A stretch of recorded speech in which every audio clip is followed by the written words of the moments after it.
and Liam Halligan, economist and Telegraph columnist, who wrote a book on Brexit called Clean Brexit. Let me start with you, Liam. I mean, Clean Brexit. You said all along it would be clean, it would be straightforward, it would be simple. It's been anything but that. So in a sense, your view has been both incorrect and untrue. Well, all I can do is write the book. You know, I'm just a guy with a laptop. I'm not sitting in the House of Commons. And, you know, to paraphrase Oscar Wilde, to lose one Brexit secretary might be misfortunate, but to lose two is carelessness.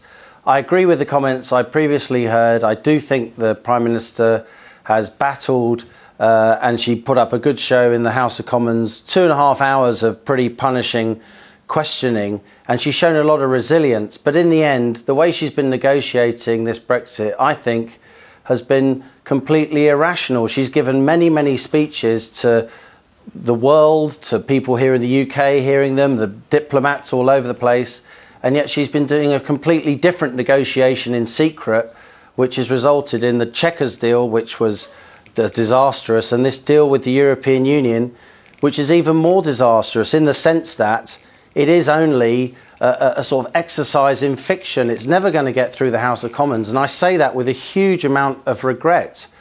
The reason I wrote Clean Brexit with a guy called Jerry Lyons, another person of mixed Anglo-Irish heritage like me, is that we felt the simplest way to get a smooth Brexit that would help the UK and the other EU 27 countries, particularly the Republic of Ireland, which is, I totally understand, has got a lot on the line here and the most to lose, would be if we simply left the single market and the customs union. I'm afraid to say, as a result of this so-called deal, and we really should stop calling it a deal. It isn't a deal because it's almost certain it's not going to fly.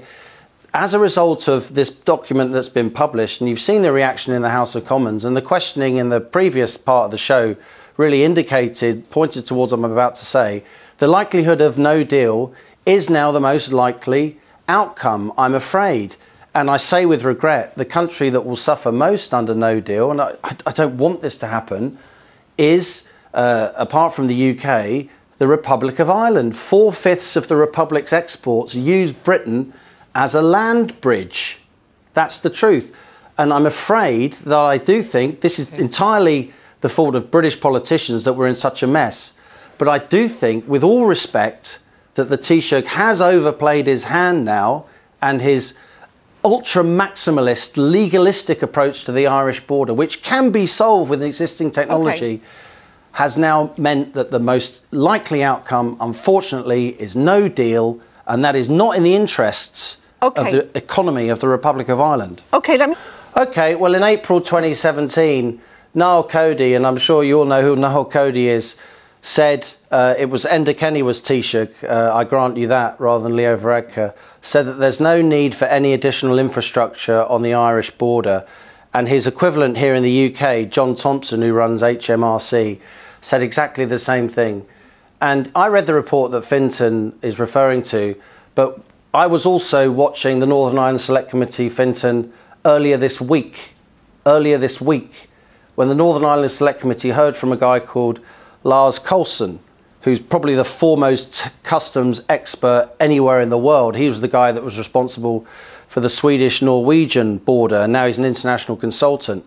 And with only 3 people in the audience, only 3 people, while the world's press was camped outside Westminster hearing about all this Brexit meltdown, Lars Coulson told the Northern Ireland Select Committee that we can solve these Irish border issues, we can have a free trade agreement between the UK and the EU, which of course includes the Republic of Ireland, using existing technology. So it's never been done anywhere in the world. You can't point to a single example of it anywhere in the world. No one is saying now. No, if you let me finish, there was plenty of time to actually. No one is saying that there aren't sensitivities on this border. I totally accept that and understand that as much as anyone watching this show, but I would say that the technological problems that are on this border have been blown up out of all proportion in order to keep the United Kingdom in the customs union. Brief response, and then I'm going to bring in Guido. Because in the customs union,